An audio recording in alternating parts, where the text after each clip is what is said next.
Hello everyone. I am Melissa Ariman, and I'm going to discuss about cliches. Cliches. Cliches are trite expressions whose effectiveness has been worn out through overuse and excessive familiarity, and these expressions are often a figure of speech such as simile and metaphor. Aside from simile and metaphor cliché, there is also the archaic clichés. The first type is the simile cliché. A simile is a figure of speech which compares one thing with another to create an analogy, and many existing similes have actually become clichés. Many similes become trite expressions that are so familiar that they may not only have lost effect but also suggest a lack of inventiveness and freshness, just the impressions that writers who employ similes are usually trying to avoid. For example, this is about as much use as a chocolate teapot, meaning, something that is as much use as a chocolate teapot is not useful at all. Another example is, he drinks like a fish, meaning, to drink alcohol excessively, to be in the habit of drinking alcohol excessively. Metaphor cliché. A metaphor is a figure of speech which states one thing as another to create an analogy. A dead metaphor is a cliché, a phrase so often repeated that it no longer has force, for example, that will put the final nail in the coffin. Meaning, an event which causes the failure of something that had already started to fail. Another example is, I am banging my head against a brick wall here. Meaning, despite my best efforts I am making no progress/cannot make a breakthrough. Archaic cliché. Some of the phrases used as clichés have been in use for a long time, and some of them are more formal, or even more archaic, than you would expect to find in the context in which they are being used. Examples are, bow to the inevitable. Meaning, to tolerate or accept a situation because it is unavoidable, a daunting prospect.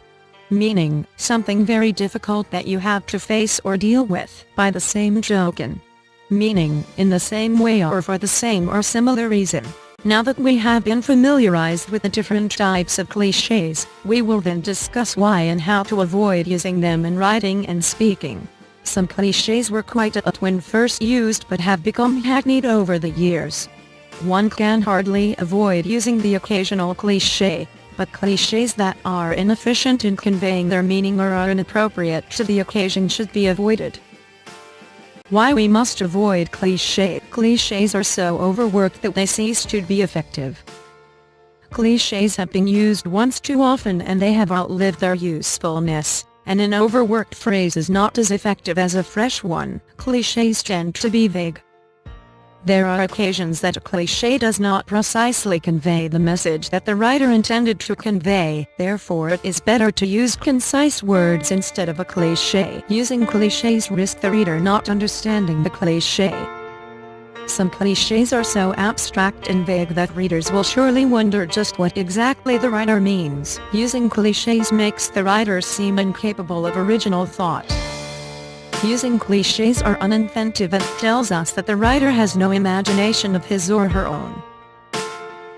Clichés are too predictable and too familiar to be interesting.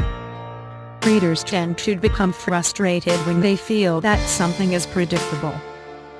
Using clichés makes the readers get bored. Knowing the reasons why it is wise to avoid using clichés is not enough to actually avoid these expressions.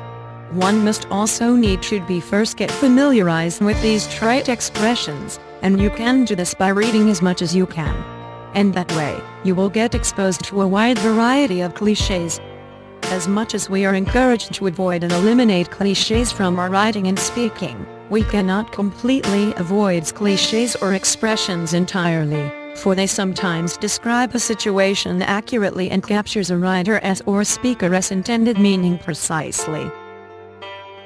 And since we cannot possibly eliminate all clichés from our writing, the best that we can do is use them wisely, because effectively used triteness or effective use of clichés can be consciously humorous.